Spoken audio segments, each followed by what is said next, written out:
வயசுல இருந்தே எங்களுடைய பக்தியை வந்து யாரும் குறைந்து மதிப்பிட முடியாது. அந்த அளவுக்கு பார்த்தீங்கன்னா ஒரு பக்தி நிறைந்த குடும்பத்தை சேர்ந்தவர். நான் ஒரு 4-5 வயதுல இருந்தே பார்த்தீங்கன்னா எல்லா விதமான எந்தெந்த வழிபாட்டு தலங்கள் அல்லது மலைகள் அப்படின்ற எல்லா விதமான இடங்களுக்கும் போய் கடவுளை தேடி நாடி ஓடக்கூடிய ஒரு குடும்பத்தை சேர்ந்தவர்கள் தான்.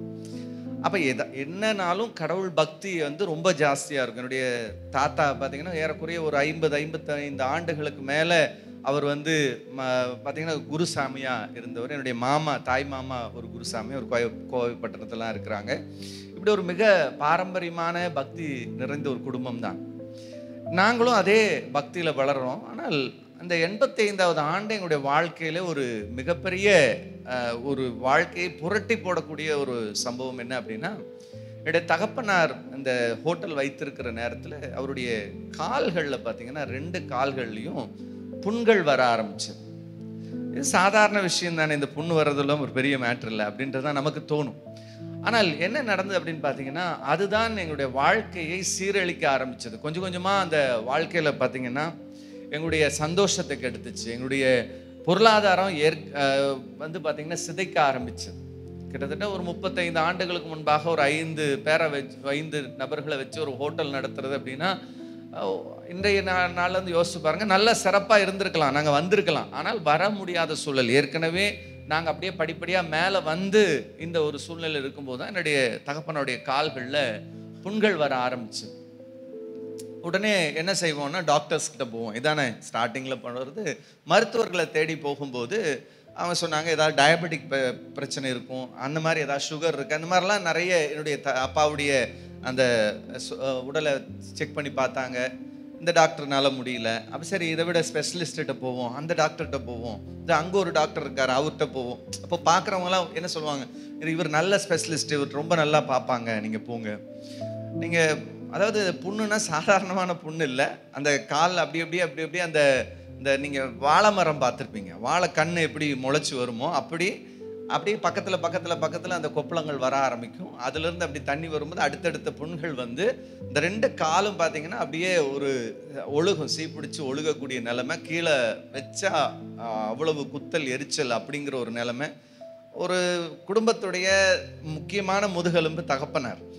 ஏன்னா இன்னும் சொல்லப்போனால் ஹோட்டல் அப்படின்போ உங்களுக்கு தெரியும், அவருக்கு அந்த நாலேஜ் இருக்குது. அப்படிப்பட்ட ஒருவர் வந்து இப்போ உட்கார்ந்த நிலையில் இருக்கிறார் அப்படின்போது எந்த ஒரு வேலையும் செய்ய முடியாத சூழலுக்கு போயிடுச்சு. அப்படிங்கிற போது என்னுடைய குடும்பம் வந்து பார்த்திங்கன்னா ரொம்ப தடுமாற ஆரம்பிச்சிட்டாங்க. இப்போ என்ன செய்கிறதுன்னு தெரியல. ஏன்னா மருத்துவர்கள்கிட்ட போகும்போது ஒவ்வொரு மருத்துவர்களாக வேறு இடத்துக்கு அனுப்புகிறாங்களே ஒழிய என்ன ஆகலைன்னா அந்த வியாதி சுகம் பெறலை. அதான் ரொம்ப பிரச்சனையான ஒரு சூழல்.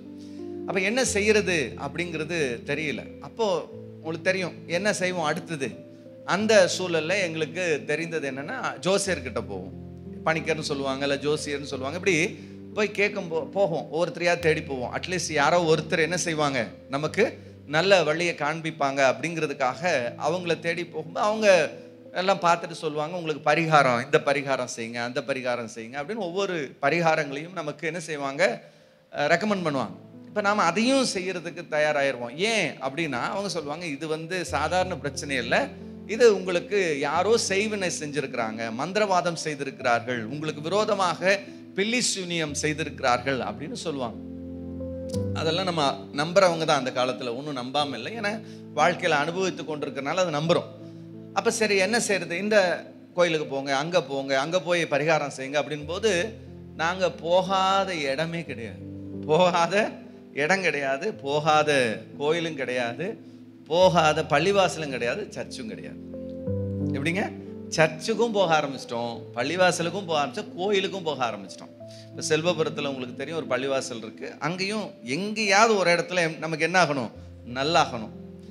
ஆனால் அந்தோனியர் கோயிலுக்கு 9 வாரம் போகணும், 7 வாரம் போங்க, எல்லாமே போயும் பார்த்தாச்சு. அங்கே போவோம், அந்தோனியர் கோயிலுக்கு போயிட்டு ஆப்போசிட்டில் இன்னொரு கோயில் இருக்கும், அங்கேயும் நாங்கள் போயிட்டு தான் வருவோம். ஏன்னா அவ்வளவு பக்தி நான் ஏற்கனவே சொல்லிட்டேன்.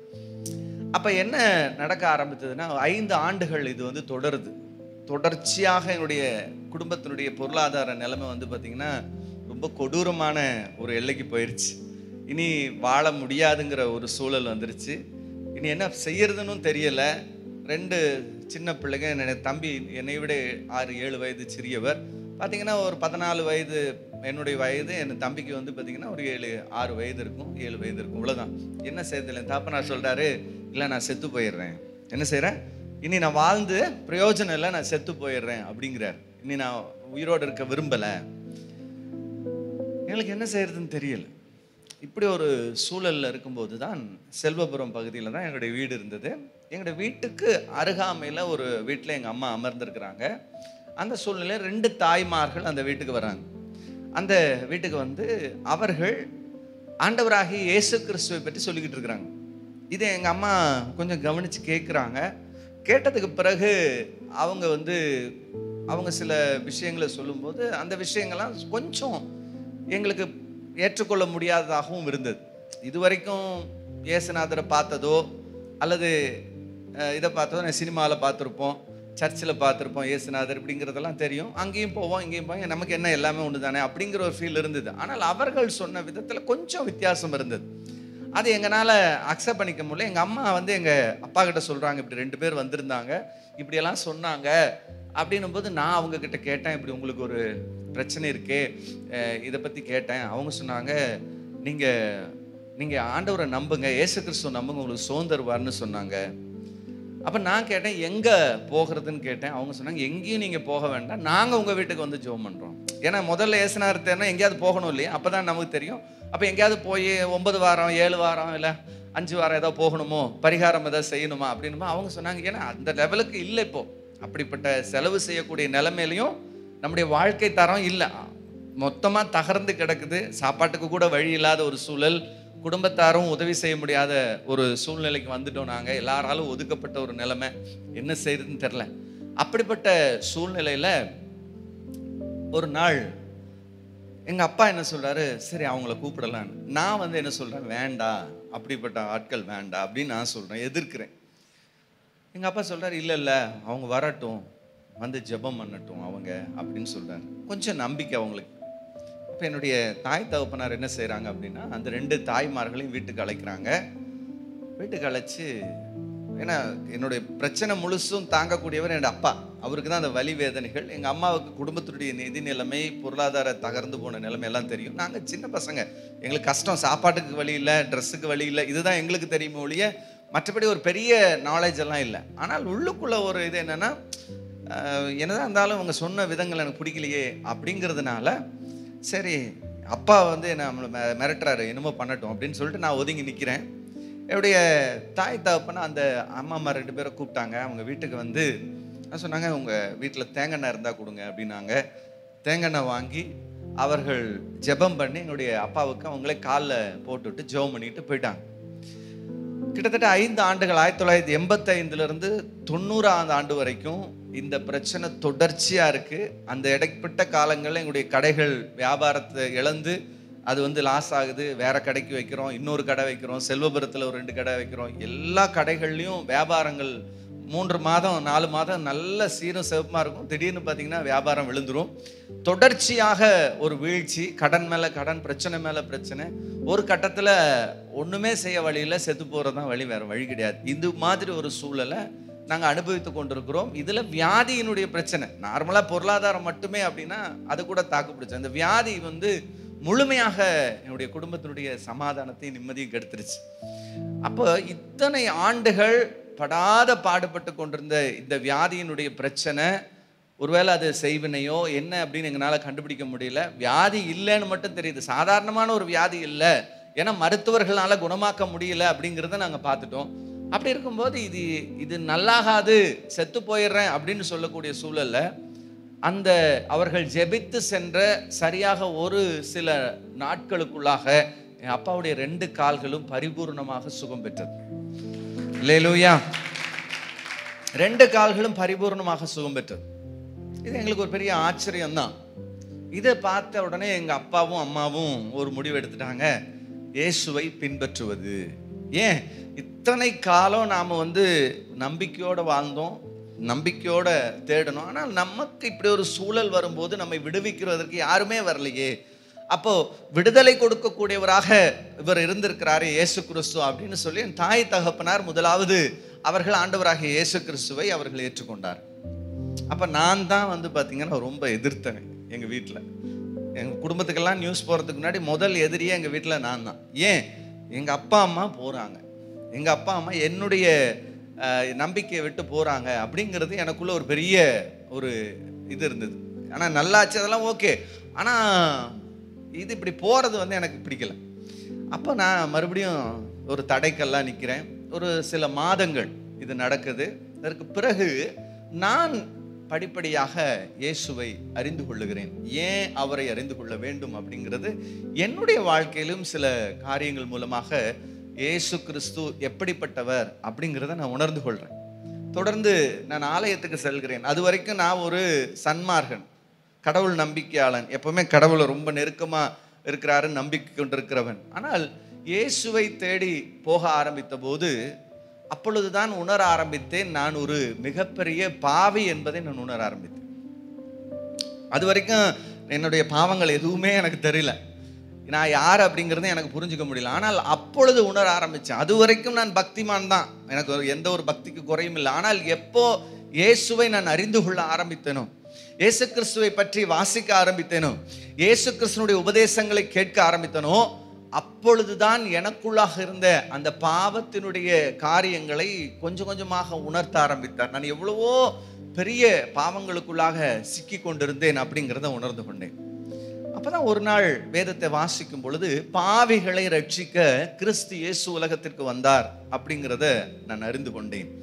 அது வரைக்கும் நல்லவங்களை காப்பாத்துறதுக்கு தான் சாமி வரும் அப்படின்னு நான் நம்பிக்கிட்டு இருந்த அந்த நம்பிக்கையில பாவிகளையும் கெட்டு போனவைகளையும் கண்டுபிடிக்கும்படியாக, தெரிந்து கொள்ளும்படியாக ஒருவர் இந்த பூமிக்கு வந்திருக்கிறார், அவர் தான் ஆண்டவராக இயேசு கிறிஸ்து அப்படிங்கிறத நான் உணர்ந்து கொண்டேன்.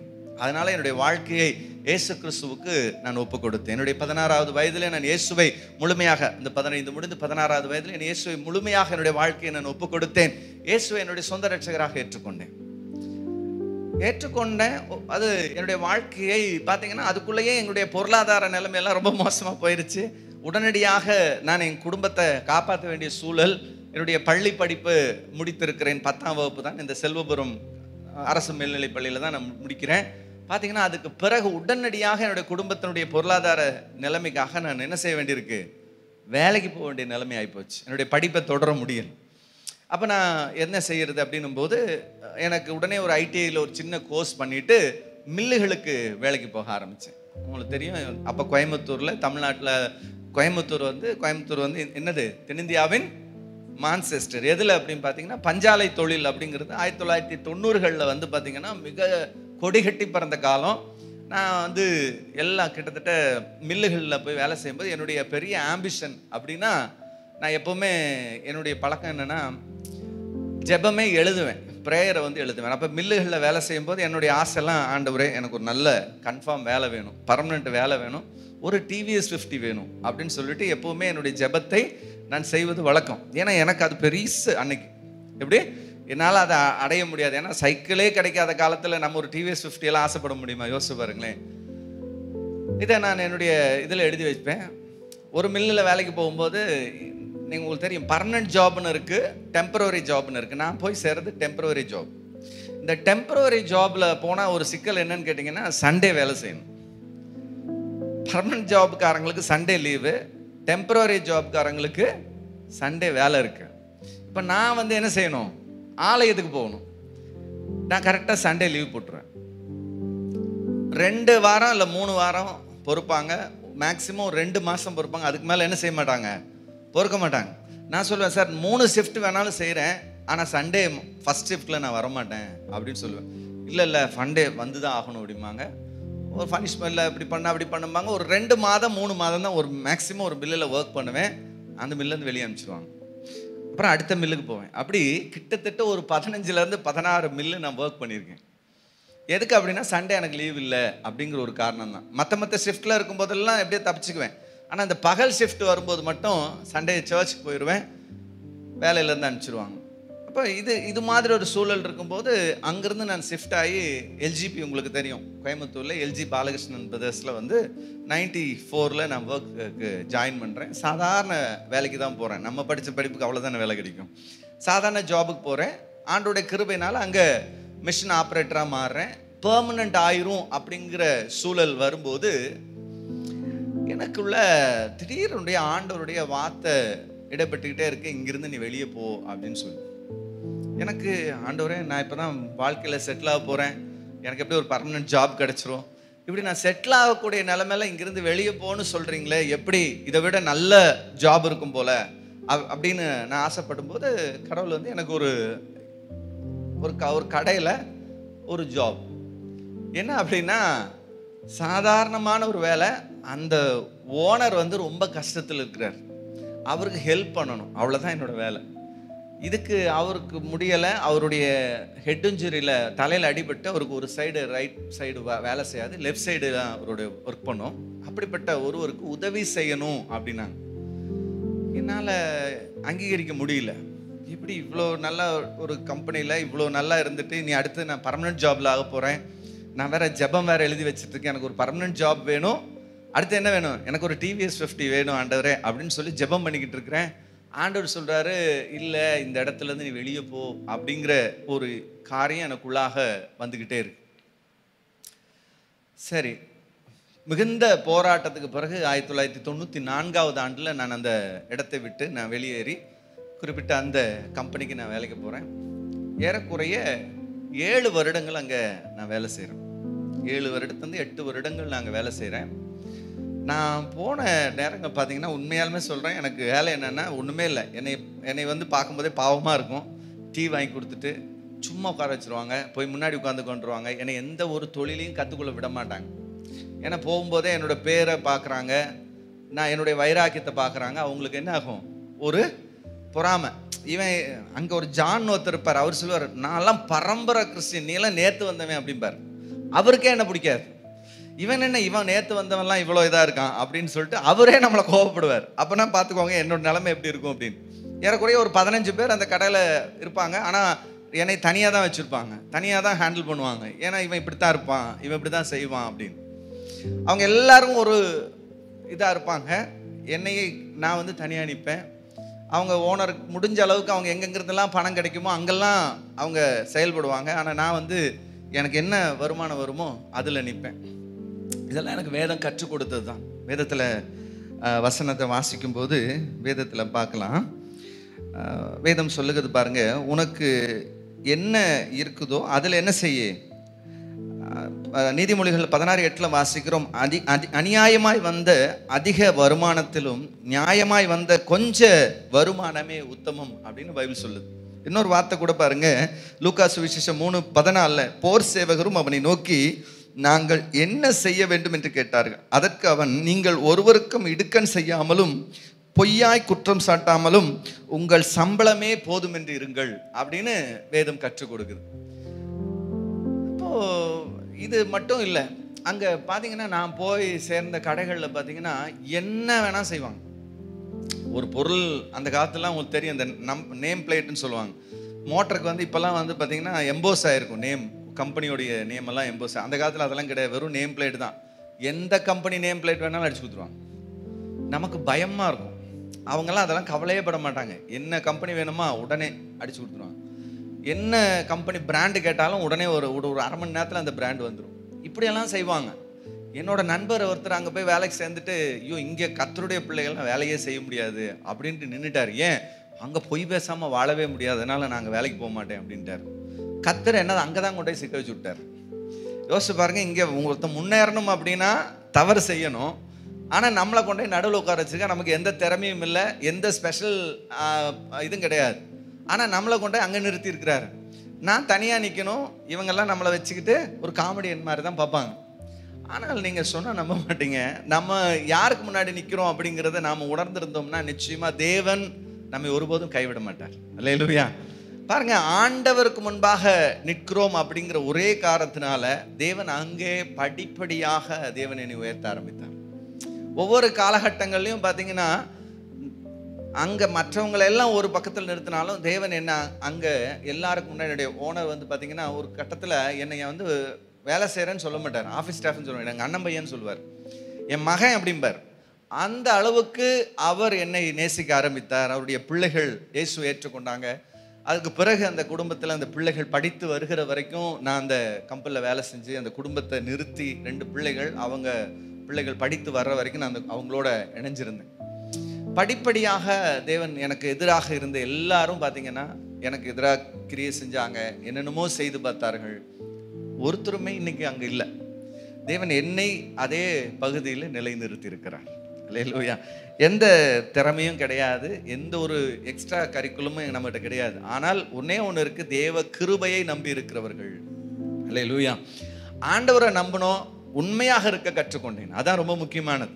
நான் அதான் சொல்லுவேன், நம்ம ஏமாற்றக்கூடாது, உண்மையாக தான் இருக்கணும், நேர்மையாக தான் இருக்கணும் அப்படின்னும் போது ஒரு வேளை கொஞ்சம் கடினமான விஷயம்தான்.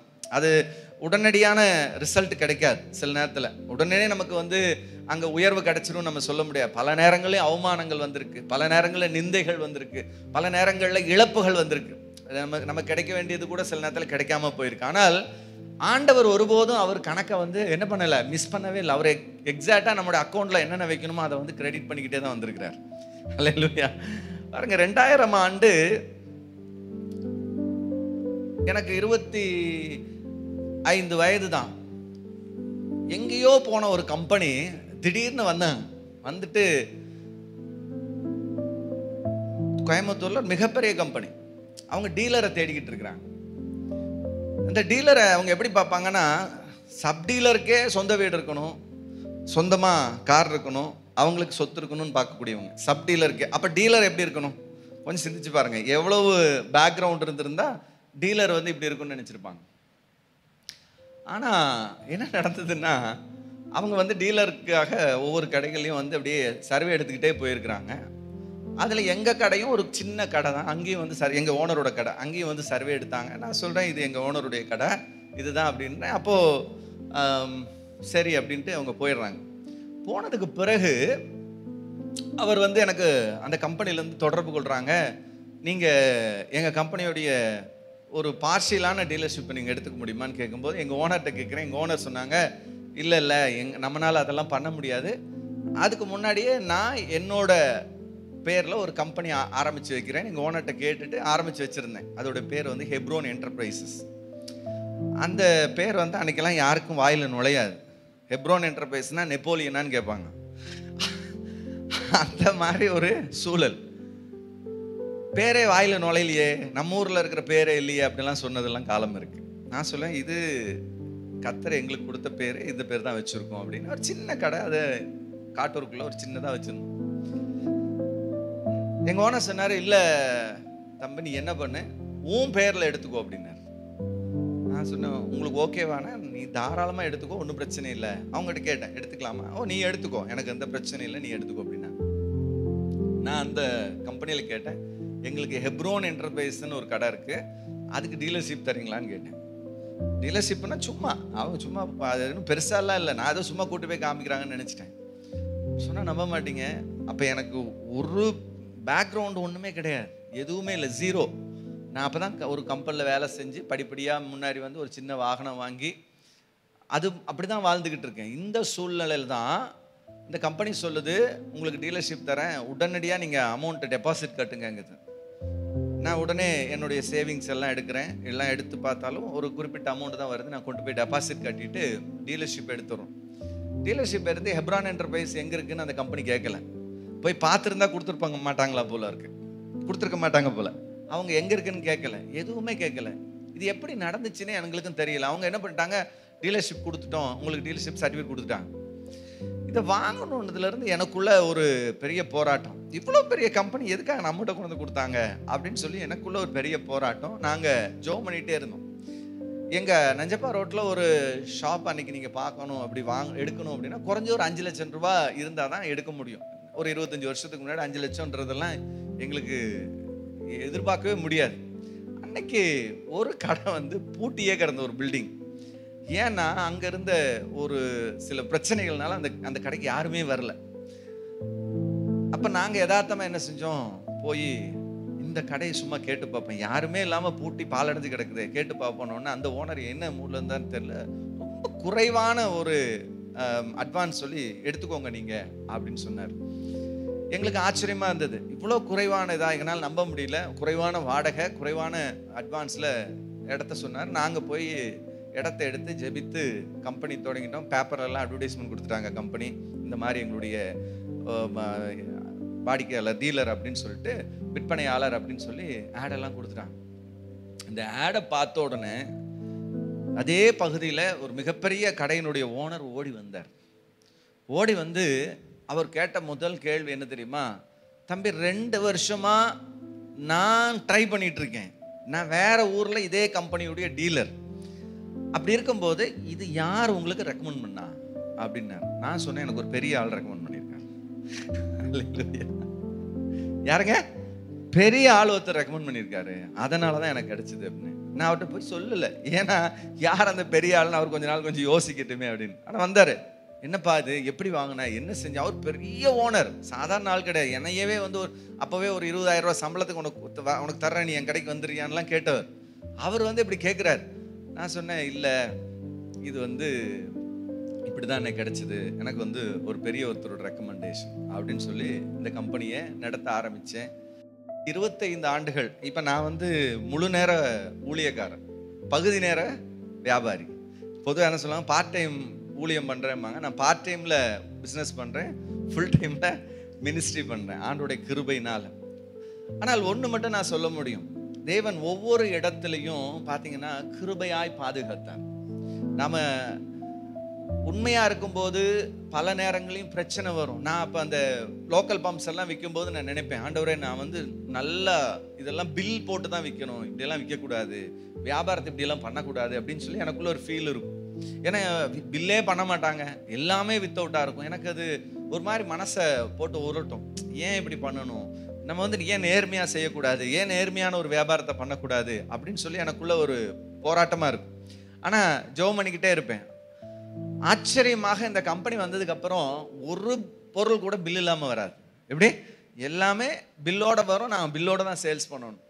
இது இந்த ஆம்பிஷனே இருக்கிறதுக்கு வாய்ப்பு இல்லை. ஏன்னா நாங்கள் வளர்ந்த பகுதி வேற, அங்கே வந்து பில்லுக்கான வாய்ப்பே இல்லாமல் இருந்தது அன்றைக்கு. ஆனால் இங்கே எல்லாமே டோட்டலாக வேறையா மாறுச்சு.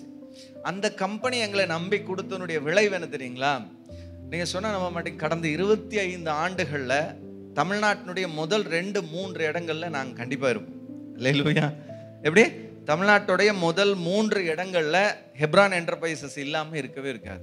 அந்த அளவுக்கு தேவன் என்ன செஞ்சிருக்கிறார்? கிருபையாய் நடத்தி கொண்டிருக்கிறார். எவ்வளவோ பிரச்சனை வரும். பல நேரங்களில் வியாபாரம்ன்றது உங்களுக்கு தெரியும், ஏடும் இறங்கும், ஏறி இறங்கும். எங்க கூட இருந்த சக வியாபாரிகள் கூட எத்தனையோ நேரத்தில் என்ன செஞ்சிட்டாங்க? விழுந்து போயிருக்காங்க, இல்லாமல் போயிருக்காங்க. எங்களுக்கும் அந்த மாதிரி பிரச்சனையெல்லாம் வந்திருக்கு. எவ்வளவோ நேரங்களில் சில நேரங்களில் நாமும் என்ன செஞ்சிருவோம்? வசனம் சொல்லுத, சுயபத்தியின் மேல் சாராதே அப்படின்னு சொல்லியிருக்கு. இன்னும் சொல்ல போனா போதும் என்ற மனதோடு கூடிய தேவ பக்தின்னு நம்ம கற்றுக்கொள்றோம். ஆனா நமக்கு மனுஷ வாழ்க்கையில எப்படி இருப்போம்? நாமளா சில நேரத்துல இன்னும் வேற ஏதாவது செஞ்சோம்னா ஈஸியா கொஞ்சம் பணத்தை சம்பாதிக்கலாமே அப்படின்ற எண்ணங்கள்லாம் நமக்கு வரும் இல்லையா? இது மாதிரி எனக்கும் சில நேரங்களில் வந்திருக்கு. அப்படிப்பட்ட இடங்கள்ல நம்ம தீர்மானிச்சு சில விஷயங்களை செய்யும் போது அது பல நேரங்கள் என்னவா இருக்கு? தோல்வியில முடிந்ததை நான் பார்த்திருக்கிறேன் பல நேரங்கள்ல. இது கடவுள் கொடுத்த தொழில், இதனாலதான் இதை வந்து கர்த்தர் ஆசீர்வதித்திருக்கு. ஆனா நாங்க என்ன பண்ணோம்? பேரலா இது 2 பிசினஸ் இருந்தா நல்லா இருக்கும், பேரலா ஒரு 3 பிசினஸ் இருந்தா நல்லா இருக்கும்னு சொல்லி வேற வேற தளங்கள்ல எங்களுடைய கால்களை வைக்கும் போது மிகப்பெரிய வீழ்ச்சியை நாங்கள் சந்திக்க வேண்டியது இருந்தது. அப்ப ஆண்டவரை இன்னும் அதிகமாக புரிந்து கொள்ள எங்களுக்கு வாய்ப்பு கிடைச்சது. பல கோடி ரூபாய் இழந்து போனோம். சம்பாதித்த பணங்கள் பல கோடி ரூபாய் இழந்து போனோம். அப்பதான் புரிய ஆரம்பிச்சது, ஓ நம்ம தவறு செய்துகிட்டு இருக்கிறோம். நிறைய நேரத்தில் நமக்கு வந்து நம்ம மனுஷனை ரொம்ப நம்புவோம். வேதம் அழகா சொல்லுது, மனுஷனை நம்புவதை விட்டு விடுங்குது. நாசியில சுவாசம் உள்ள மனுஷனை நம்புவதை விட்டு விடு, அவன் நம்பப்படுகிறதற்கு ஏமாத்திரம்னு வேதம் கற்றுக் கொடுக்குது. அப்போ நாம நிறைய நேரத்தில் மனுஷங்களை ரொம்ப சார்ந்து போகும்போது அளவுக்கு அதிகமாக கர்த்தரை காட்டிலும் சில நேரங்களில் மனிதர்களை நம்ம நம்பிடுவோம். அப்படிப்பட்ட சூழல்களில் நமக்கு வந்து என்ன செய்யும்? தீமைகள் நம்முடைய வாழ்க்கையில வரும். நம்ம நம்பினவங்க நம்மளுக்கு என்ன பண்ணுவாங்க? சில நேரத்தில் அவங்களுக்கும் நம்மளுக்கு உதவி செய்ய முடியாத சூழல் வரலாம். அவர்கள் நமக்கு கழுத்தறுத்து விடலாம், அவர்கள் நமக்கு சதி செய்யலாம். இப்படி பல சூழல்கள் நமக்கு வந்திருக்கு. ஒரு வியாபாரம் தொழில்னு மேலே போகும்போது பல்வேறு விதங்கள்ல நமக்கு என்ன ஆகும்? எதிர்ப்புகள் வரும், பிரச்சனைகள் வரும், போராட்டம் வரும். இப்படி போராட்டங்கள் வர நேரங்களில் நாம் வர்றதற்கான காரணம் என்ன அப்படிங்கிறத நம்ம உணர்ந்து போது தான் நாம் என்ன செய்ய முடியும்? விடுதலை அடைய முடியும். பல நேரத்தில் நம்ம என்ன பண்ண மாட்டோம், அனலைஸ் பண்ணவே மாட்டோம். ஏன் இந்த பிரச்சனை வருது அப்படிங்கிற நமக்கு தெரியாது. அது நம்முடைய சுயத்தினுடைய வெளிப்பாடு. வேதம் அழகா நமக்கு கற்றுக் கொடுக்கிறது. 37 சங்கீதம் 37:5 உன் வழியை கர்த்தருக்கு ஒப்புவித்து அவர் மேல் நம்பிக்கையாயிரு, அவரே காரியத்தை வாய்க்க பண்ணுவார் அப்படின்னு வசனம் சொல்லுகிறது. அப்ப கர்த்தருக்கு வழியை ஒப்பு கொடுத்து நம்ம காத்திருக்கணும். ஆனா நாம நிறைய நேரங்கள்ல நாம ஒரு பிளானை போட்டு நாம முன்னாடி செஞ்சிருவோம். இதெல்லாம் ஜெபம் பண்ணி தானே செய்யறோம், கர்த்தர் செஞ்சிருவாரு, கர்த்தர் அற்புதம் நடத்துவார். அப்போ இப்படிப்பட்ட இடங்களுக்கு போகும்போது அந்த மாதிரி பிரச்சனைகளை நாம எதிர்கொள்ள வேண்டி இருக்கும் அப்படிங்கிறது பார்க்கிறோம். அப்படிப்பட்ட சூழல்கள் எனக்கு வந்துச்சு. பார்த்தீங்கன்னா, ஒரு விஷயத்தில் விழுந்தோம், உடனே எழுந்து நம்ம மாறிக்கல. அடுத்தடுத்த விஷயங்களுக்குள்ளே போக ஆரம்பிக்கும் போது அதே நேரத்தில் துரோகங்கள், நமக்கு விரோதமான ஏமாற்றங்கள், இப்படியெல்லாம் நிறைய காரியங்கள் வரும். திடீர்னு பிஸ்னஸ் வீழ்ச்சி வரும். அப்போ நம்ம எதிர்பார்த்த விஷயங்கள் நடைபெறாத போது கோடிக்கணக்கான ரூபாய்களை இழந்து அது நமக்கு டெபிசிட்டாகவும் மாறுது, கடனாகவும் மாறி விடுகிறது. நம்ம கணக்கு பண்ணலையே. வேதம் அழகா சொல்லுது, நீ கடன் வாங்க மாட்டேன், நீ கடன் கொடுப்பாயின்னு சொல்லுது. நம்ம நிறைய நேரத்தில் கடன் வாங்குறதுக்காக ஜெபம் பண்ணுவோம். ஆண்டவரே இவன் லோன் கொடுக்கணும், ஆண்டவரே இந்த பேங்க்காரன் நான் போனோன்னே எனக்கு தரணும் ஆண்டவரே. நிறைய நேரத்தில் நம்ம அப்படிப்பட்ட ஜெபங்கள் இருக்கு. ஆனால் அப்படிப்பட்ட ஜெபங்கள் சில நேரங்களில் நமக்கு தேவைப்படலாம். ஆனால் ஆண்டவருடைய விருப்பம் அது அல்ல. ஆண்டவருடைய விருப்பம் நம்ம கடன் வாங்கி செய்யணும் அப்படிங்கிறதுல ஆண்டவருடைய விருப்பம். ஆண்டவருடைய விருப்பம் நாம கடன் கொடுக்கிறவர்களாக நம்மை வைக்க வேண்டும் என்பது ஆண்டவருடைய விருப்பம். நான் எப்ப அதை உணர்ந்தனோ அன்னைக்குத்தான் என்னை தேவன் அதிலிருந்து விடுதலை செய்தார். கிட்டத்தட்ட 8 ஆண்டுகளுக்கு மேல இந்த ₹1 கூட கடன் வாங்காமல் நடத்துவதற்கு தேவன் எங்களுக்கு கிருபையை பாராட்டினார். அல்லேலூயா. பல கோடி ரூபாய கடனை அடைச்சு இன்னைக்கு ₹1 கூட கடன் வாங்காம பல ஆண்டுகள் எங்களை இந்த தொழிலை நடத்துவதற்கு தேவன் எங்களுக்கு உதவி செய்திருக்கார். காரணம் என்ன தெரியுமா? எப்போ ஆண்டவர் இந்த கடன் என்பதே நாம வேதத்துக்கு விரோதமா நம்ம செய்யறோம் அப்படிங்கிறது உணர்ந்து கொண்டோம். இந்த வட்டி கட்டும்போது நம்ம சொல்றோம்ல, பொத்தலான பைகள். நம்ம நல்லா சம்பாதிக்கிறோம், ஆனா நமக்கு அந்த பலன்களை அனுபவிக்க முடியல. நீ விதைப்ப, ஆனா நீ என்ன செய்ய மாட்ட, அதை பலனை அனுபவிக்காம இருக்கிறோம். நம்முடைய வாழ்க்கையில பல நேரங்கள்ல நாம சம்பாதிக்கிறவைகள் பொத்தலான பைகள்ல போறது காரணம் என்ன தெரியுமா? நாம முதல்ல பிரச்சனை என்னங்கிறதே புரிஞ்சுக்கல, நம்ம என்ன செஞ்சிருக்கோம் அப்படிங்கறத நம்ம கண்டுபிடிக்கல. வேதம் சொல்லுது அழகா, 10 வெள்ளிக்காசை ஒரு பெண்மணி என்ன செய்யறாங்க, வைத்திருக்கிறாங்க. ஒன்றை தொலைத்து விட்டாள் அப்படின்னு பாக்குறோம். ஒன்னு தொலைச்ச உடனே அவங்க என்ன செய்யறாங்க, தேட ஆரம்பிக்கிறாங்க. நம்ம நினைப்போம் அவங்க தேட ஆரம்பிக்கிறது தான் முதல் ஸ்டெப் அப்படிங்கிறது இல்ல. அவங்க தொலைச்சிட்டேன்னு கண்டுபிடிக்கிறாங்க பாருங்க, அதுதான் முதல் ஸ்டெப். அவங்க முதலாவது தொலைத்து விட்டார்கள் என்பதை அறிந்தால்தான் என்ன செய்ய முடியும், தேடவே ஆரம்பிப்பாங்க. நம்ம வாழ்க்கையில பல நேரத்திலும் இந்த கடன் அப்படிங்கிறத தவறு அல்லது கடவுளுக்கு விரோதமானது அப்படிங்கிறது நம்ம புரியாதனால நிறைய நேரங்களில் கடன்லயே நம்ம வாழ்க்கையில என்ஜாய் பண்ணுகிறது உண்டு. நல்ல ஜெபம் பண்ணி இந்த லோனு வாங்கணும், ஜெபம் பண்ணி இதை செய்யணும். நம்ம லோனுங்கிறது தப்பு சொல்லலை, ஆனால் அது நம்முடைய வருமானத்தை சுரண்டக்கூடியதாக, நம்முடைய வருமானத்தை நாம சாப்பிட முடியாத ஆகிற அளவுக்கு அதை விட்டு விடக்கூடாது. அதான் ரொம்ப கவனமா இருக்கணும். நிறைய பேருடைய வாழ்க்கையில் நான் பார்த்துருக்கேன், ₹1,00,000 சம்பளமா இருக்கும், அவங்களுடைய பேங்க் லோன் கட்டுறது 80,000 90,000 இருக்கும். மிச்சம் இருக்கிறதுல எப்படி குடும்பம் நடத்த முடியும்? குடும்பம் நடத்துறதுக்கே ₹30,000 வேணும்னா ₹1,20,000 அந்த மாசம் செலவு, ₹20,000 கடன். ஒவ்வொரு மாதமும் இப்படி போச்சுன்னா கர்த்தர் அற்புதம் செய்வார். கர்த்தர் அற்புதம் எப்படி செய்வார்? சிந்திச்சு பாருங்க. கடவுள் நமக்கு நல்ல வருமானத்தை கொடுத்துட்டு அதுக்குள்ள உங்களை திட்டமிட சொன்னா நம்மளுடைய திட்டம் எப்படி இருக்கு? ₹1,20,000 இருக்கு.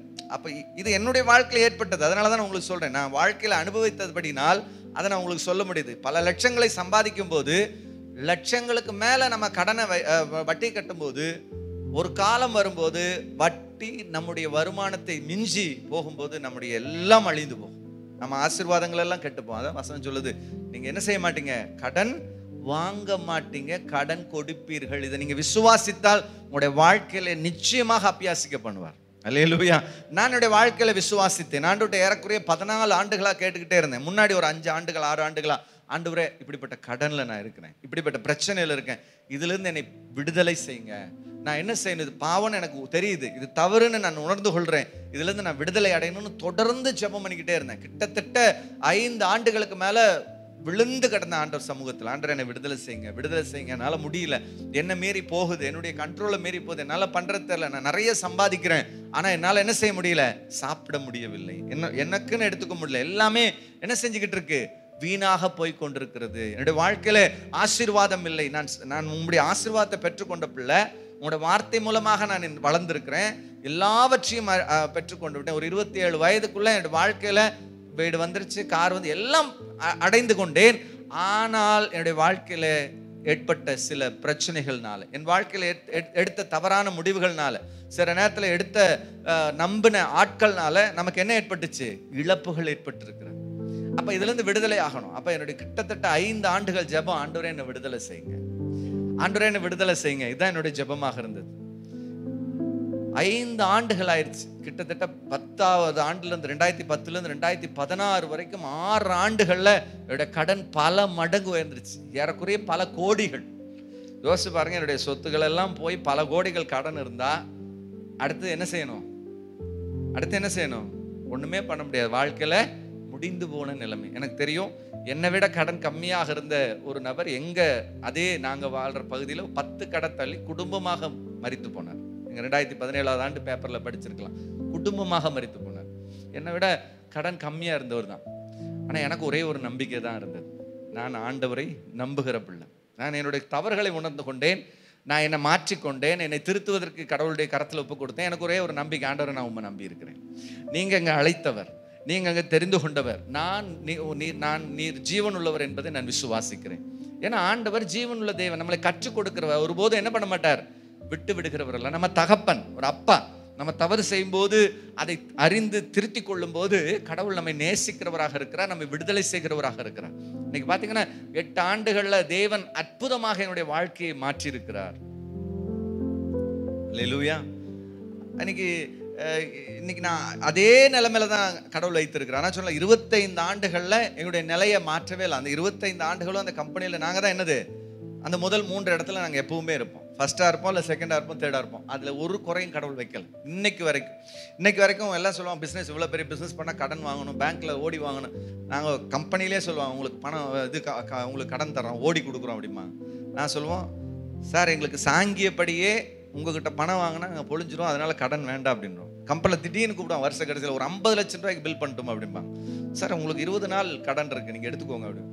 இன்னைக்கு வரைக்கும் கம்பெனியில் சொல்லுவோம், சார் உங்க தயவு செய்து ₹1 டெபிசிட்ல பில் பண்ணாதீங்க, நாங்க போட்ட பணத்துக்கு பில் பண்ணுங்க, எங்களோட பணத்தை நீங்க எச்சா போடாதீங்க அப்படின்னு சொல்லி 8 ஆண்டுகளாக அற்புதமாக கடவுள் நடத்துகிறார். அல்லேலூயா. அப்போ இது ஏன் அப்படி சொல்றேன்னா, வசனம் அழகா சொல்லுது. சங்கீதம் புஸ்தகம் 42வது வசனம் பாருங்க, அழகா பயங்கரமான 42:17 பாருங்க. பயங்கரமான குழியிலும் உளையான சேற்றிலும் இருந்து என்னை தூக்கி எடுத்து என் கால்களை கண்மலையின் மேல் நிறுத்தி என் அடிகளை உறுதிப்படுத்தினார். அல்லேலூயா. உளையான சேற்றிலிருந்து என்னை தெரிந்து கொண்டார். பாவத்திலும் அந்தகாரத்திலும் கிடந்த எங்களை, வியாதியின் அகோரத்திலே பிடிபட்டு கிடந்த எங்களை தூக்கி கண்மலையின் உச்சியிலே தேவன் நிறுத்தினார். ஒரு காலத்துல நாங்க எங்க இருக்கிறோம்னு எங்க குடும்பத்தாருக்கே தெரியாது, எந்த ஊர்ல இருக்கோன்னு தெரியாது. ₹100 வாடகைங்க கொடுக்க முடியாது, ₹100 வாடகை கொடுக்க முடியாது. 6 மாதம் வாடகை நிற்கும். இதே பகுதியில், இதே கோயம்புத்தூர்ல நடந்த நான் சொல்றேன். நான் சின்ன வயதுல ஊட்டியில இருந்தேன். என் தம்பிக்கு ஒரு மிகப்பெரிய வியாதினால நாங்க ஊட்டி பகுதியிலேருந்து 7 வயது இருக்கும்போது கோயம்புத்தூருக்கு வரோம். லிட்டரலா சொல்றேன், கோயம்புத்தூருக்கு வரும்போது எங்களுக்கு எங்க தங்குறதுக்கு இடம் கிடையாது, வீடு இல்லை. நாங்க பார்த்த வீடு காலி ஆகலை. காந்திபுரம் பிளாட்ஃபார்ம்ல தான் கிட்டத்தட்ட ஒரு நாள் இரவு முழுக்க எங்க போறோன்னு தெரியாம படுத்து கிடந்தோம். அப்போ ஒரு அம்மா, எங்க அப்பா கூட ஒர்க் பண்ணிட்டு இருந்த ஒரு அம்மா சொன்னாங்க, எங்க வீட்டுக்கு வந்து தங்குங்க. அப்படி அவங்க வீட்டுக்கு போய் தங்கி, அப்படிதான் எங்களுடைய வாழ்க்கை இந்த பட்டணத்துல தொடங்கினது. என் அப்பா ஒன்றும் பெருசா எங்களுக்கு கற்றுக் கொடுக்கல. பல விஷயங்கள்ல அப்பாவுடைய அந்த பழக்க வழக்கங்கள் ரொம்ப கொஞ்சம் முரணா தான் இருந்தது ஆரம்ப காலகட்டங்கள். அதெல்லாம் கற்றுக்கொண்டு இருந்தேன்னா நான் நிச்சயமா நல்லா வந்திருக்க முடியாது. ஏன்னா எங்க ஃபேமிலியிலேயே எங்க அப்பாவை கொஞ்சம் தனியா வைப்பாங்க. எங்க தாத்தா, எங்க குடும்பத்துல பாத்தீங்கன்னா எங்க 5 பெரியப்பா சித்தப்பா இருக்காங்க. எல்லாத்துக்கும் சொத்தை சமமா பிரிச்சுட்டு எங்க அப்பாவுக்கு மட்டும் ₹100 எழுதி வச்சிருந்தார். எவ்வளோ?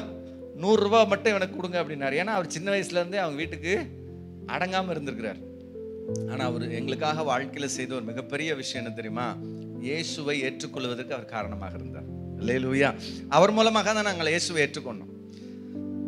என்னுடைய வாழ்க்கையில நான் சிறு வயதுல பாத்தீங்கன்னா, நான் பிறந்த நேரம் எங்க அப்பாவுக்கு சரியான நேரம் கிடையாது. நான் பிறந்தது ஒவ்வொரு ஊர்ல இருந்துட்டு போனாங்க. நான் பிறந்தது ஆந்திரால. அதனாலதான் எனக்கு திருப்பதியில கொண்டு போய் எனக்கு பேர் வச்சாங்க. அங்கிருந்து 2.5 வயசுல நாங்க ஊட்டிக்கு வந்துட்டோம். 2.5-3 வயதுல, எனக்கு 2.5-3 வயது இருக்கும்போது ஒவ்வொரு பகுதியில் நான் பிறந்த நேரம் எங்கள் அப்பாவுக்கு சரியில்லை அப்படிங்கிறதுனால என்னை எங்கள் அப்பா ரொம்ப நேசிக்கவே மாட்டார், கொஞ்சம் தள்ளி வச்சு தான் பார்ப்பார். ஆனால் என்னுடைய சகோதரர் பார்த்தீங்கன்னா அவர் எனக்கு பிறகு 6-7 வருடங்களுக்கு பிறந்தவர். அவர் மேலே எங்கள் அப்பாவுக்கு ரொம்ப பாசம். உங்களுக்கு தெரியும், அந்த கேப்பில் குழந்தை பிறக்கும்போது கொஞ்சம் நமக்கு ஏற்கனவே சாதாரணமாகவே பொறாமையாக இருக்கும்.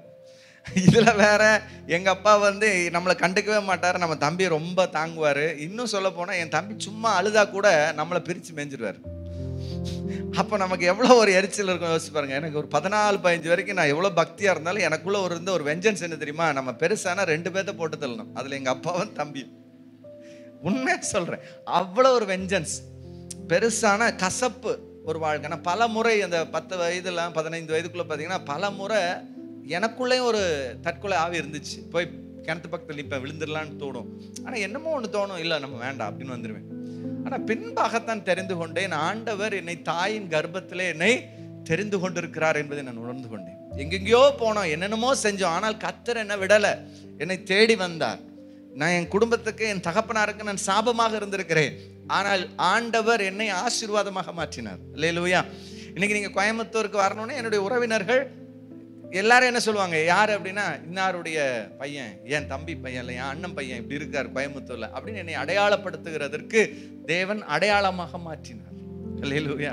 ஒண்ணுமே இல்லை, ஆனால் தேவன் தன்னுடைய கிருபையினாலே நம்மை நிறுத்துகிறார்.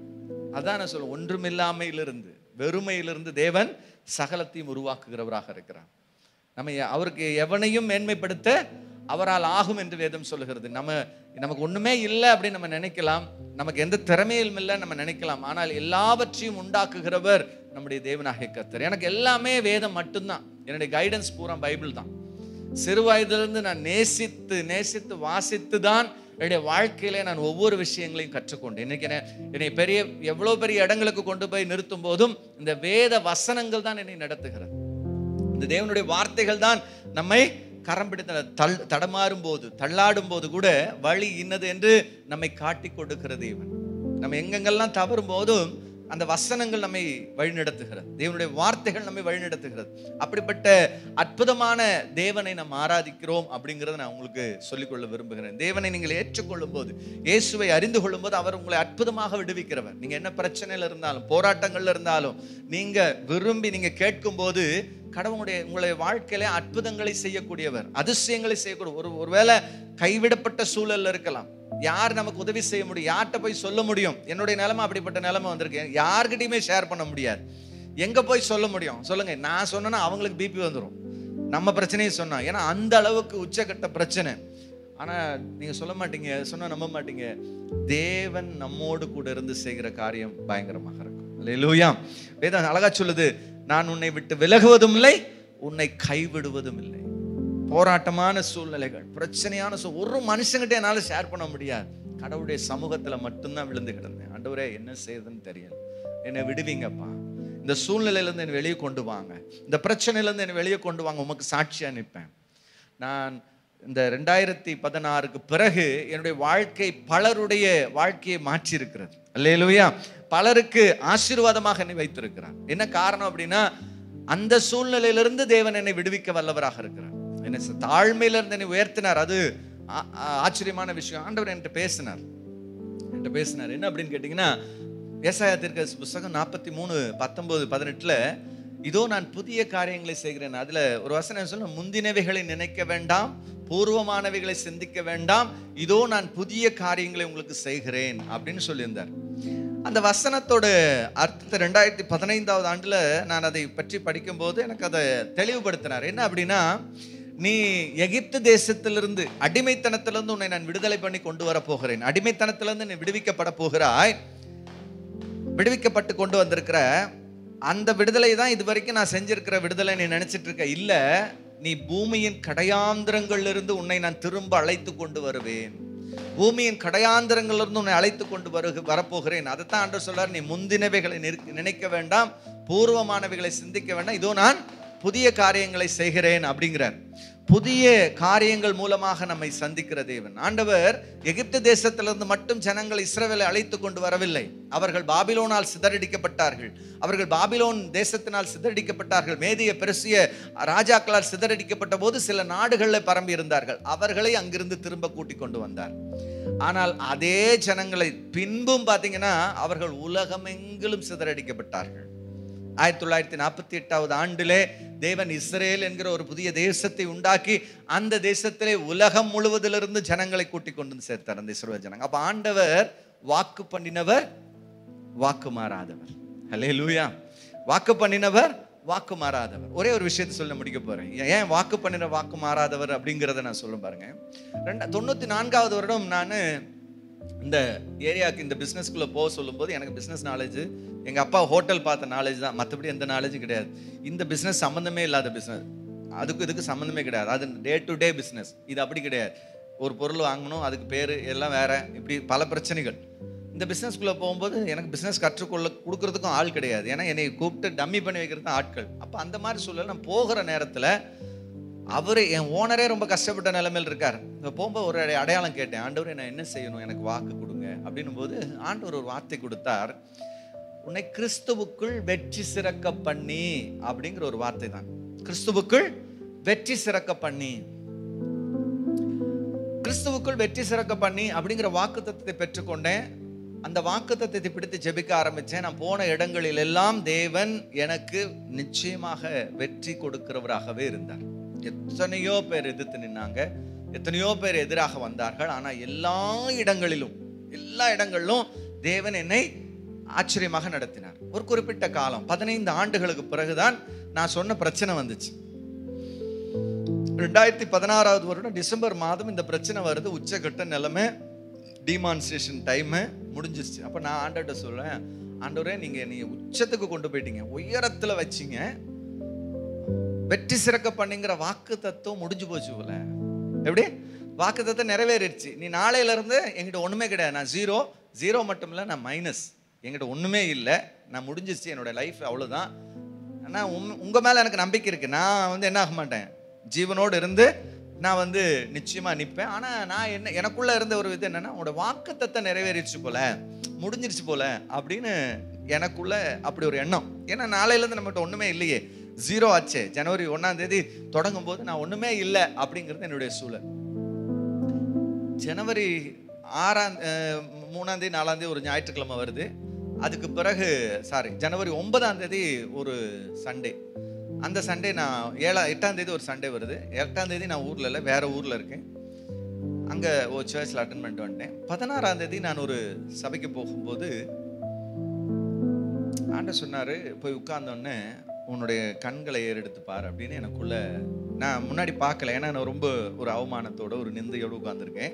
எனக்குள்ள ஒரு பெரிய டிப்ரெஷன் இருக்கு. என்ன ஆண்டவரே இதுலேருந்து எப்படி நான் வெளியே வருது அப்படின்னு. ஆண்டவர் சொன்னாரு, நீ முன்னாடி பாரு அப்படின்னாரு. முன்னாடி பாருன்னு சொல்ல நான் கண்ணை உயர்த்தி முன்னாடி பார்க்குறேன். நான் ஸ்டேஜில் போட்டிருந்தது, கிறிஸ்துவுக்குள் உன்னை வெற்றி சிறக்க பண்ணு. அல்லேலூயா. 16 ஆண்டுகள்ங்க ஆண்டவர் வாக்கு பண்ணினவர், வாக்கு மாறாதவர். அவர்தான் சொன்னார், நான் வாக்கு பண்ணினவர், வாக்கு மாற மாட்டேன். நான் எப்படி உன்னை வெற்றி சிறக்க பண்ணுவேன்னு சொன்னனோ அதுல மாற்று கருத்தே இல்லை, அப்படித்தான் அது உன்னுடைய வாழ்க்கையில நிறைவேறும் அப்படிங்கிறத என்னோட வாழ்க்கையில நிலைநிறுத்தி காண்பித்தார். இந்த 8 ஆண்டுகள்ல தேவன் அற்புதமாக எங்களை நடத்துகிறார். எவ்வளவோ பிரச்சனைகள் வந்தது, போராட்டங்கள் வந்து, எல்லாவற்றிலிருந்தும் தேவன் அற்புதமாய் நடத்தினார். இன்னொரு பக்கத்துல ஊழியத்துல தேவன் அற்புதமாக நடத்துகிறார், அற்புதமான ஆசீர்வாதங்களை கொடுக்கிறார். அதுலயும் நிறைய பிரச்சனைகள் வந்த போதும் தேவன் அற்புதமாக எங்களை நடத்துகிறவராக இருக்கிறார். அப்போ கற்றுக்கொண்டது ஒண்ணுதான், ஆண்டவரை பற்றி பிடித்துக் கொள்ளணும், அவருடைய வார்த்தைகளின்படி நம்முடைய வாழ்க்கையை வைத்துக் கொள்ள வேண்டும். 2வது, அவரை சார்ந்து கொள்ளணும். வேற ஒரு மனிதனையோ அல்லது நம்முடைய எண்ணங்களையோ சுயபுத்தியோ நம்ம சாரும்போது சில நேரத்தில் வீழ்ச்சி அடைவோம் அப்படிங்கிறத நம்ம அறிந்து கொள்ளணும். 3வது, நம்முடைய காரியங்கள்ல தெளிவாக நாம் என்ன விதைக்கிறோம், எதை அறுக்கிறோம், அதுல நாம பொத்தலான பைய நம்ம என்ன செஞ்சிடக்கூடாது, போட்டு நமக்கு வரக்கூடியதை அனுபவிக்க முடியாமல், அழகா சொல்ல, நீ விதைத்து நீ அறுத்து சாப்பிடுவாய் அப்படின்னு வேதம் சொல்லுது. அல்லேலூயா. நீங்க விதைச்சு நீங்க அறுவடை செஞ்சு நீங்க சாப்பிடுவீங்க அப்படின்னு வேதம் கற்றுக் கொடுக்குது. அப்படிப்பட்ட அனுபவத்தை ஒவ்வொருடைய வாழ்க்கையிலும் தருவதற்கு தேவன் போதுமானவராக இருக்கிறார். இயேசு என்னுடைய வாழ்க்கையில அற்புதம் செய்தார், என்னுடைய குடும்பத்தில் அற்புதம் செய்தார், என்னுடைய என்னுடைய சாபமான வாழ்க்கையை மாற்றினார். என்ன நடந்துறீங்களா? மரண தருவாய் வரைக்கும் என் தகப்பனாரை நான் தான் பார்த்துக்க வேண்டிய சூழல் வந்துச்சு. அல்லேலூயா. என்னுடைய தம்பியை பின்னாடி நாட்கள் அவரும் ஒரு போதகராக மாறுவதற்கு அவரையும் நான் தான் வந்து என்ன செய்ய வேண்டியிருந்தது, தாங்கி பிடிக்க தேவன் என்னை பயன்படுத்தினார். அல்லேலூயா. கர்த்தர் சாபமானவைகளை ஆசீர்வாதமானவராக மாற்றுகிறார். கசந்து போன மாறாவை ஏலிமாக மாற்றுகிறார். உங்களுடைய வாழ்க்கையில பல பிரச்சனைகளோட நீங்க வந்திருக்கலாம், பல தேவைகளோட வந்திருக்கலாம். ஒருவேளை என்னுடைய வாழ்க்கையில இப்படிப்பட்ட அற்புதம் நடக்குமா நீங்க கேட்கலாம். நானும் அப்படி கேட்டவன் தான். என்னுடைய வாழ்க்கையில நடக்குமா? நிச்சயமாக வேதம் சொல்லுகிறது, அவர் நேற்றும் இன்றும் என்றும் மாறாதவராக இருக்கிறார்.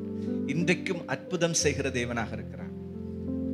பேக் பெயின்ல ஆப்ரேஷன், என்னுடைய முதுகுத்தண்டில் ஒரு ஆப்ரேஷன் பண்ணியிருந்தேன். டிஸ்கொலாப்ஸாக இருந்தது. ப்ரொலாப்ஸ் ஆகி பார்த்தீங்கன்னா ஆப்ரேஷன் முடிஞ்சு ஒரு காலும் கையும் வரல. எனக்கு கால் கை வரலன்னா நடந்து போகும்போது இழுத்துட்டே நடப்பேன். இது 2012 நடந்தது. இழுத்துக்கிட்டே நடப்பேன். ஆண்டவர் சொன்னேன், ஆண்டவரே 40 வயசு எனக்கு, நான் இப்போ வந்து இழுத்துட்டே நடக்கிறேன், இது உமக்கு சித்தமா அப்படின்னு. ஒரு நாள் ஆலயத்தில் ஜெபம் பண்ணி கொண்டிருப்பேன். ஆண்டவர் சொன்னால் உன்னை நான் சுகப்படுத்துவேன். ஏன்னா நம்பவே முடியல. ஏன்னா டாக்டர்கிட்ட போனால் மறுபடியும் ஆப்ரேஷன் பண்ணுன்றார். ஆண்டவர் சொன்னால் உன்னை சுகப்படுத்துவேன்னார்.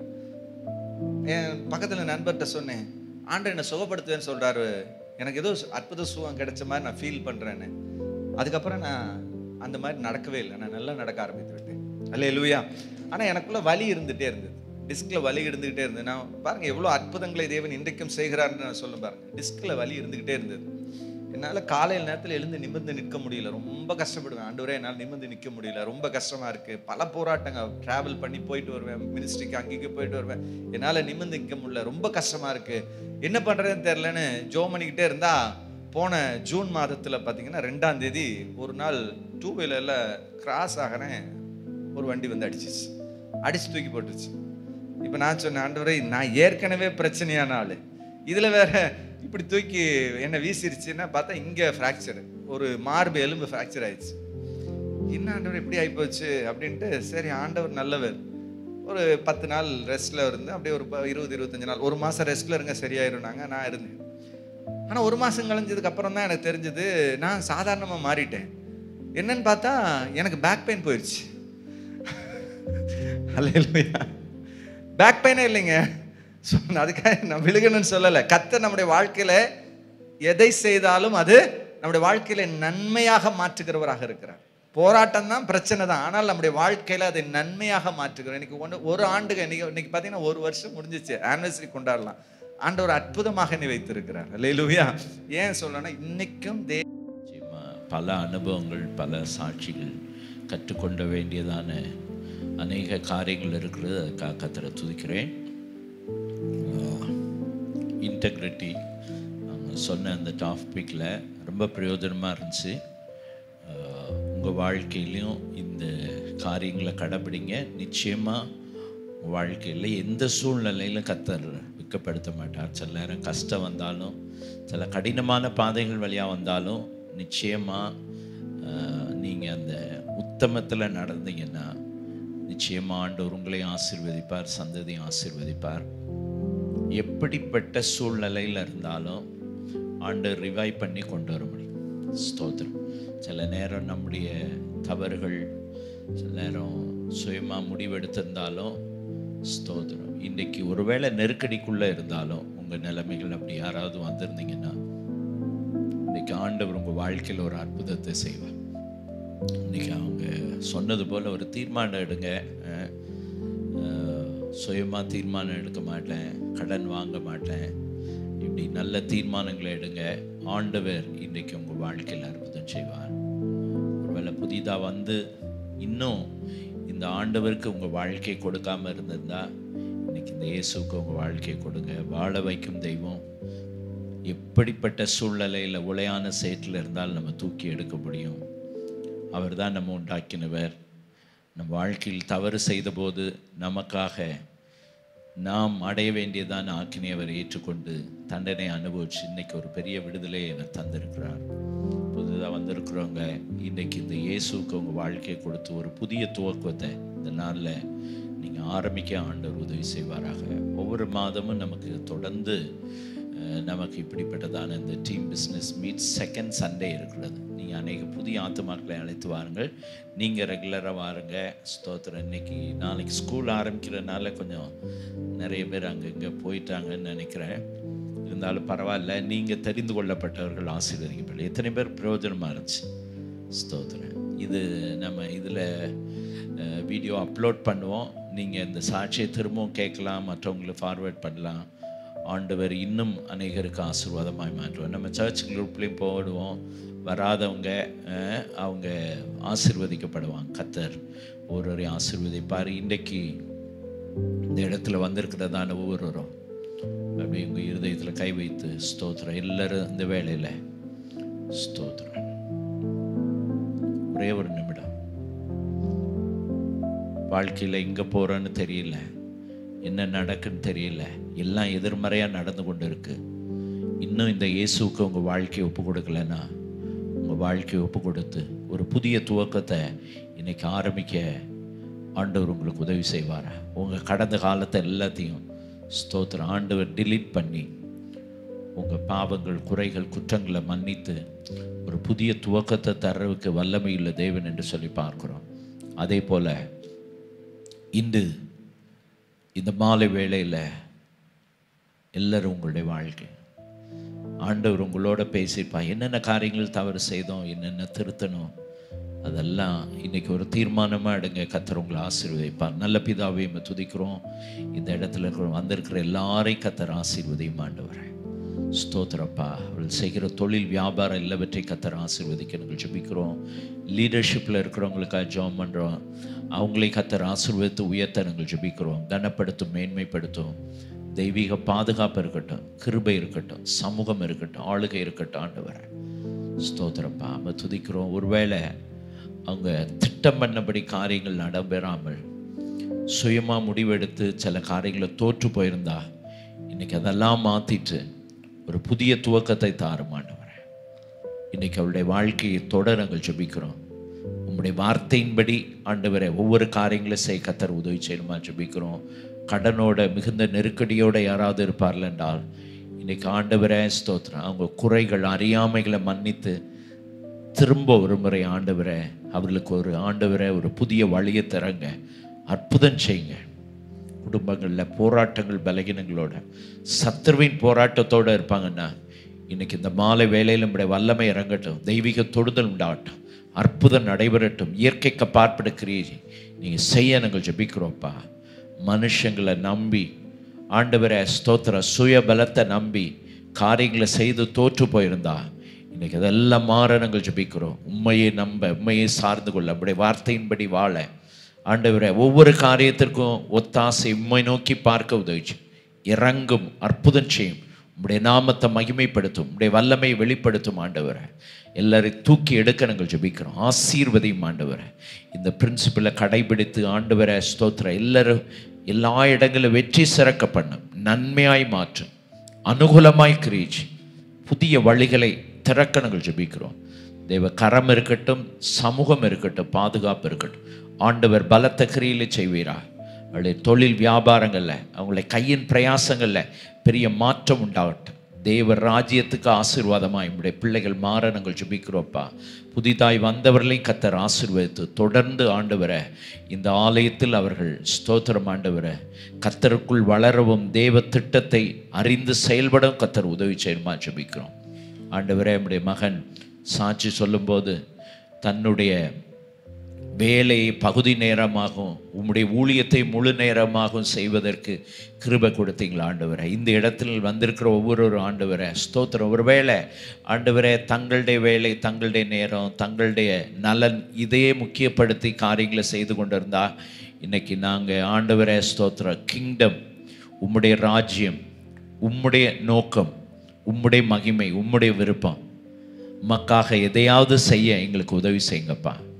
எங்களுடைய வேலைகளின் மத்தியிலும் நேரம் எடுத்து காரியங்களை ஒதுக்கி ஆண்டவரை உமக்காக ஏதாவது செய்ய கர்த்தர் உதவிச்சு ஆண்டவரை ஸ்தோத்திர. தேவ ராஜ்யத்தை தேடும்போது இந்த உலக நன்மைகள் எல்லாம் கூட கொடுப்பேன்னு சொல்லியிருக்கிறீங்களே, இன்னைக்கு உம்முடைய ராஜ்யத்தை தேட கர்த்தர் உதவிச்சு ஆவிக்குரிய காரியங்களுக்கு முதலிடம் கொடுக்க உதவி செய்யுமான். எங்கள் மத்தியில் உம்முடைய வார்த்தை கொடுத்த உம்முடைய மகனையும் இன்னும் பல்லாயிரங்களுக்கு ஆசீர்வாதமாக எடுத்து பயன்படுத்தும். அற்புத அடையாளங்கள் நடைபெற நாங்கள் ஜெபிக்கிறோம். குடும்பத்தை ஆசீர்வதியும், பிஸ்னஸை ஆசீர்வதியும். இங்கே வந்து இந்த நல்ல ஆலோசனை கொடுத்ததுனால ஆண்டவரே ஸ்தோத்திரப்பா. அவருடைய குடும்பங்களுக்கு இன்னும் பெருத்த ஆசீர்வாதம், பிஸ்னஸில் நல்ல வளர்ச்சியை கட்டளையிடும். உம்முடைய நாம மகிமைக்காக பேரை பெருமைப்படுத்தி கீர்த்தியும் புகழ்ச்சியுமாய் மாற்று, ஆசீர்வாதமாய் மாற்று. ஸ்தோத்திரம் ஆண்டவரே. இந்த மகனுக்கு அற்புதம் செய்த தேவன் இன்று இந்த மாலை வேளையில் இந்த இடத்துல வந்திருக்கிற ஒவ்வொருடைய வாழ்க்கையில் அற்புதம் செய்து உம்முடைய நாமத்தமாய் தெய்வீக பிரசன்னம் கிருபை ஆளுக இருக்கட்டும். உமக்கே மகிமை செலுத்துகிறோம் இயேசுவின் நாமத்தில் பிதாவே, ஆமென்.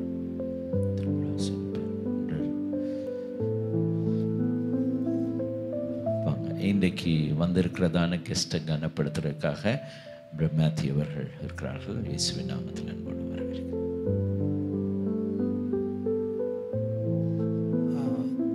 வந்திருக்கிற யாவருக்கும் மாலை வணக்கம். Thank you brother Joshua Venkatesh.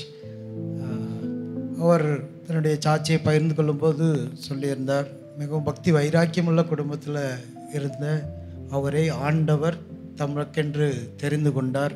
வேதம் சொல்லுகிறது, பக்தியுள்ளவனை கர்த்தர் தமக்கென்று என்ன செய்கிறார், தெரிந்து கொள்ளுகிறார். அவருடைய குடும்பத்தில் வியாதியில் இருந்ததான அவருடைய பெற்றோருக்கு, அவங்க தகப்பனாருக்கு பூரணமான சுகத்தை, சாதாரணமான ஊழியக்காரர்னு கூட சொல்ல, பக்கத்து வீட்டில் ஜபிக்க வந்தவங்க ஜெபம் பண்ணதுனால என்ன செய்தாங்க, அற்புதம் நடந்ததை பார்க்கிறோம். பல நாட்கள் போராடி கொண்டிருந்த வியாதியிலிருந்து விடுதலை. இதெல்லாம் நமக்கு மிகவும் உற்சாகமான ஒரு காரியம். நம்ம ஜபிக்கும்போது ஆண்டவர் என்ன செய்கிறார், நம்ம ஜெபத்தை கேட்டு எப்படிப்பட்ட வியாதியில் இருக்கிறவர்களே சுகம் கொடுக்கிறார். அப்படிப்பட்டதான ஒரு பெரிய விடுதலை பெற்றார்கள் என்று சொல்லி பார்க்கிறோம். அவரையும் இளம் வயதில் பாவிகளை ரட்சிக்க இயேசு கிறிஸ்து வந்தார் என்கிறதான அந்த சத்தியத்தை புரிந்து கொண்டு ஆண்டவரை ஏற்றுக்கொள்வதற்கு அவர்களுக்கு உதவி செய்தார். 16 வயதில் ஆண்டவரை ஏற்றுக்கொண்டதாக தன்னுடைய சாட்சியை பகிர்ந்து கொண்டார்கள். அதற்கப்புறம் அவர் ஒவ்வொரு காரியத்திலும் தன்னுடைய காரியங்களுக்காக ஜெபித்து எழுதி வைத்து அதற்காக ஆண்டவரிடத்தில் ஜெபித்தார்கள். ஜெபித்து எல்லா தேவைகளையும் பெற்றுக்கொண்டார்கள் என்று சொல்லி சொன்னார்கள். அந்த வசனங்கள் எங்களுக்கு மிகவும் உற்சாகமாக இருந்தது. ஆண்டவருடைய அழைப்பை ஏற்று வேலையை செய்து கொண்டிருந்தார்கள். அடுத்து அவர் சொன்ன காரியம், உண்மையாக இருந்தார்கள். தேவனுக்கு வைராக்கியமாக உண்மையாய் செய்வதில் முதன்மையாக இருந்தார்கள். 0 கண்டிஷனில் இருந்து அவங்கள ஆண்டவர் ஒரு டீலர்ஷிப் எடுக்கிற அளவுக்கு உயர்த்தி ஒரு 2 கம்பெனிக்கு அவங்க மேனேஜிங் டைரக்டராக இருக்கும்படி இன்றைக்கி ஆண்டவர் உயர்த்தி வைத்திருக்கிறார். கடந்த பல ஆண்டுகளாக பெஸ்ட் கம்பெனி என்கிறதான கண்டிஷனில் அவங்களை உயர்த்தி வைத்திருக்கிறார். கடனில் இருக்கும்போது கூட, நஷ்டத்தில் இருக்கும்போது கூட ஆண்டவரிடத்தில் ஜெபித்து விடுதலை பெற்றுக்கொண்டதை குறித்து நம்மளோடு கூட பகிர்ந்து கொண்டார்கள்.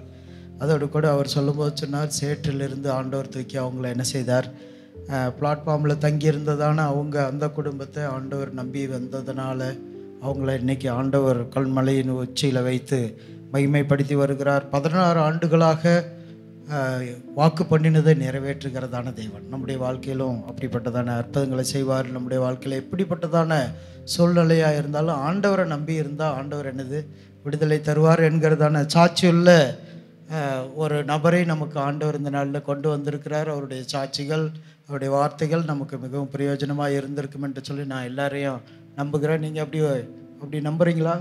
கரங்களை உயர்த்தி ஆமேன். இந்த வேளையில் அவருக்கு நாங்கள் நன்றி செலுத்துகிறோம். இந்த டீம் மீட்டிங் ஆனது மாதத்தில் 2வது வாரத்தில் இந்த இடத்துல நடைபெறுகிறது. ஒவ்வொரு வாரமும் இப்படி கர்த்தருக்காக வைராக்கியமாய் கர்த்தரால் ஆசீர்வதிக்கப்பட்டு உயர்ந்ததான தொழில் முனைவோர்கள் இந்த இடத்துல வந்து நமக்கு ஆலோசனைகளை கொடுக்கிறார்கள். அவர்களுடைய ஆலோசனை நமக்கு மிகவும் பிரயோஜனமாக இருக்கிறது. வருகிறதான நாட்களில் நீங்கள் அப்படிப்பட்டதான உங்கள் நண்பர்களை இவர்களெல்லாம் அழைத்து வாருங்கள். இந்த நாளில் நம்ம மத்தியில் வந்ததான விருந்தினரை வரவேற்கும்படியாக அவர்களுக்கு வெகுமதி கொடுக்கும்படியாக விரும்புகிறோம்.